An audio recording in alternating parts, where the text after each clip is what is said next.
মই বৰ্তমান উপস্থিত আছোঁ কোকৰাঝাৰ চহৰত থকা যি সাপ্তাহিক বজাৰত আৰু যেহেতু ৰাজ্যৰ বিভিন্ন প্ৰান্তৰ সমান্তৰালকৈ কোকৰাঝাৰতো জুই চাই দাম বুলি ক'ব লাগিব যেহেতু পেট্ৰল আৰু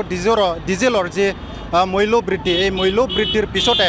সমান্তৰালকৈ যি অত্যাৱশ্যকীয় যি খা সামগ্ৰী এই দাম ইতিমধ্যে বৃদ্ধি হোৱা পৰিলক্ষিত হৈছে এয়া হ'ল কোকৰাঝাৰ যি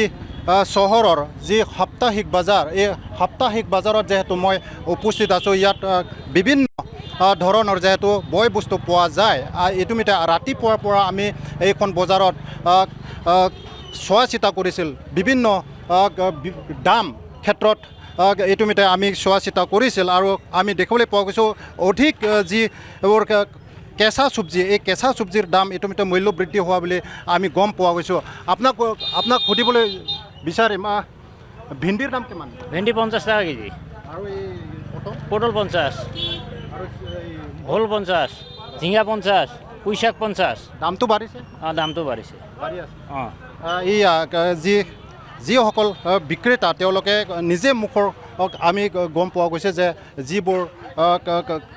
খাদ্য সামগ্ৰী এই খাদ্য সামগ্ৰী বা যি কেঁচা চব্জি এই কেঁচা চব্জিৰ দাম ইতিমধ্যে বৃদ্ধি পোৱা পৰিলক্ষিত হৈছে আৰু যেহেতু যি ইন্ধনকে ধৰি যি পেট্ৰল আৰু ডিজেল ইতিমধ্যে বৃদ্ধি পাইছিল আৰু ইয়াৰ পিছতে যিসমূহ খাদ্য সামগ্ৰী এই খাদ্য সামগ্ৰী ইতিমধ্যে বৃদ্ধি পোৱা পৰিলক্ষিত হৈছে কোকৰাঝাৰতো মই আপোনাৰ পৰা জানিব বিচাৰিম কি ক'ব যিহেতু প্ৰথমত পেট্ৰল আৰু ডিজেলৰ দাম মূল্য বৃদ্ধি হ'ল আৰু তাৰপিছত খাদ্য সামগ্ৰীৰ ওপৰত এনেকৈ অৱস্থা কি ক'ব মানে এইটো দুৰ্ভাগ্য যে ৰাজ্যৰ ওপৰত ইমান বোজা চাপি দিলে আমি আগতে অনুমান কৰিছিলোঁ যে 5টা ৰাজ্যত যেতিয়া নিৰ্বাচন চলি আছে নিৰ্বাচন শেষ হোৱাৰ পিছতেই এই ভাৰত চৰকাৰে ৰাজ্যৰ ওপৰত বোজাটো জাপি দিব আৰু এই সম্প্ৰতি যিটো নেকি পেট্ৰল ডিজেল গেছ ইত্যাদিৰ ওপৰত যিটো বোজা জাপি দিছে এইটো ৰাজ্যৰ মাৰাত্মক ক্ষতি হ'ল তাৰ ফলত অন্যান্য বস্তু দালি পৰা আৰম্ভ কৰি তেল আটা চেনি আৰু শাক পাচলি অনা নিয়া কৰা গাড়ীবিলাকৰ এইটোও দামটো বাঢ়ি গ'ল আৰু এই যে মানে ক্ৰাইচিছ তেওঁলোকে অজুহাত একটা দিছে প্ৰধানমন্ত্ৰী কৈছে সোণা নিকিনিবা 1 বছৰ সোণা নিকিনিবা ইত্যাদি ইত্যাদি কৈছে কিন্তু এইটো হৈছে একটা মানে অজুহাত তেওঁলোকে ভুল বিদেশ নীতিৰ কাৰণে আজি এতিয়া ভাৰত আজিৰ ৰাইজে এতিয়া ভুগি আছে তেওঁলোকে আমাৰ পুৰাতন মিত্ৰ ৰাছিয়া আমাক সহজ শর্তত কম দামত তেল দি আছিল আমেরিকা ধমকি খাই তারপর তেল আনা বন্ধ করিলে ইরানে আমাক ভারতীয় টাকাত তেল দিছিল ইরানের পৰা তেল আনা বন্ধ কৰিলে এই বিদেশ ভুল নীতিৰ কাৰণে আজি ৰাজ্যে ভুগি আছে গতিকে মই অসমত নতুন চৰকাৰ হ'ল চৰকাৰ হোৱাৰ পিছতে এনেকৈ পৰিৱেশ মূল্য বৃদ্ধিৰ পৰিৱেশ এইটোতো মানে আগৰ পৰা ৰেডি কৰি আছিল খালি ইলেকশ্যনৰ ৰিজাল্টলৈকে অপেক্ষা কৰি আছিল ৰিজাল্টৰ পিছতে বৰাব এটা আমি অনুমানে কৰিছিলোঁ গতিকে ৰাইজে এতিয়া ভুগি আছে ভোটটো দিছে তেওঁলোকক জিকিছে তেওঁলোকে বা তেওঁলোকে ভালকৈ চলাব দূৰৰ কথা ৰাইজৰ ওপৰত বোজাহে জাপি দিলে আৰু মই এইটো কথা ক'ম যে আম আদমী পাৰ্টিৰ সঞ্জয় সিং MP ৰাজ্যসভাত যিটো কৈছে যে এই যে সংকট যিটো প্ৰধানমন্ত্ৰী নৰেন্দ্ৰ মোদী কৈছে এই সংকট আয়া নেহি হয় লায়া গয়া হয় এইটো লায়া গয়া হয় এইটোৱে সত্য আজি নিশ্চয়কৈ এনেকৈ প্ৰতিক্ৰিয়া কোকৰাঝাৰত দেখিবলৈ পোৱা গৈছোঁ ৰাইজৰ মাজত মই আপোনাৰ পৰা জানিব বিচাৰিম কি ক'ব মূল্য বৃদ্ধি ইতিমধ্যে আৰম্ভ হৈছে মূল্য বৃদ্ধিটো আমাক মানে কমাই কৰিছে একেতো কিনিব নালাগে লিডাৰবিলাকক মিনিষ্টাৰবিলাকক মফতে পায় এতিয়া কেইদিন আগত হেমন্ত বিশ্ব শৰ্মা কৈছে মুছলিমৰ পৰা বস্তু ল'বলৈ নালাগে তেওঁক পেৰালাইজ কৰিব লাগে অৰ্থনৈতিকভাৱে সি এটা মিনিষ্টাৰ এনেকুৱা নেৰ' মাইণ্ডেড কিয় কয় হেমন্ত বিশ্ব শৰ্মা কিমান দোষী আছে নিজে নাজানে তেওঁ ভাৰতৰ নাৰদা কেলেংকাৰীত জড়িত আছে তেওঁ মোদীৰ অমিত শ্বাহ ঠেং ধৰি মিনিষ্টাৰক লৈ আছে ৰাইজক নেদেখে কি ক'ব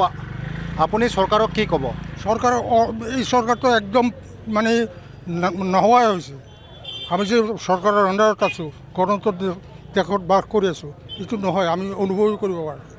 বিজেপি অহাৰ পিছত আৰু হেমন্তই আমাৰ অসমৰ বহাৰ পিছত আমি যে স্বাধীন ৰাষ্ট্ৰত আছোঁ না পৰধীন ৰাষ্ট্ৰতে গমেই নাপাওঁ এনেকুৱা কঙা কৰিছে আমাক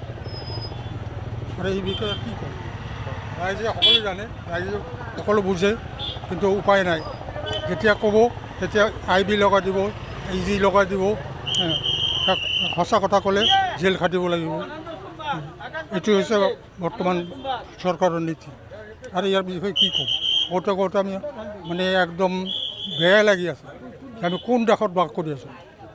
কোন ইয়াত ইণ্ডিয়াত বাস কৰি আছোঁ না আকাশত বাস কৰি আছোঁ, এইটো গমেই নাপাওঁ। কোনটো আমি এতিয়া আপোনালোক যিহেতু আপোনালোকে এটা চেনেল চলাই আছে, আপোনালোকৰ জৰিয়তে চৰকাৰক আমি এইটো দাবী কৰিম যে অতি সোনকালে বৰ্ধিত মূল্যটো উঠাই লওক আৰু বস্তুৰ মূল্য বৃদ্ধি নিয়ন্ত্ৰণ কৰক। কাৰণ ৰাইজে বহুত কষ্ট পাই আছে। আপোনালোকে যিটো কাম কৰিছে,